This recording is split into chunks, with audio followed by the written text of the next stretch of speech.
trade URL on Steam. Hey guys, okay? Leonardo Paiva back with another video. And in this video I show you all the step-by-step for you to get your exchange URL here on the Steam website. Both app and here on the Steam website. Do you like videos like this? Here on the channel there are already other related videos.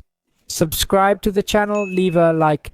I'm always making videos for you. So come on guys, I'm already here on the Steam website and you're going to click up here on your login and you're going to click on my profile.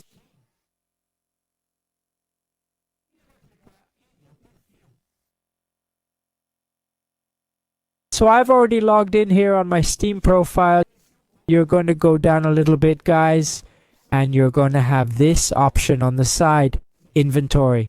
You're going to click on inventory, which shows the trade proposals I've had.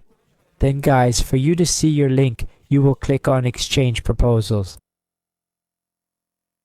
Nothing appeared to me here.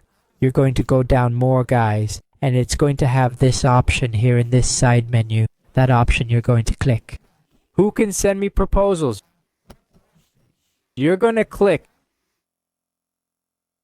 It's going to go down and finally guys, your URL is going to show up here. It's unique and allows any Steam user to send you a trade proposal. It can be shared wherever you want. So here's your website for you to pick up. Just select it, right click and copy. If you guys don't want to receive any more proposals, just create a new URL. Then that old URL will be forgotten and you won't receive any more proposals on the old URL. Got it? Post it in the comments below. Subscribe to the channel for more tutorial videos. I'll end it here. A big hug. Stay with God. Thanks guys.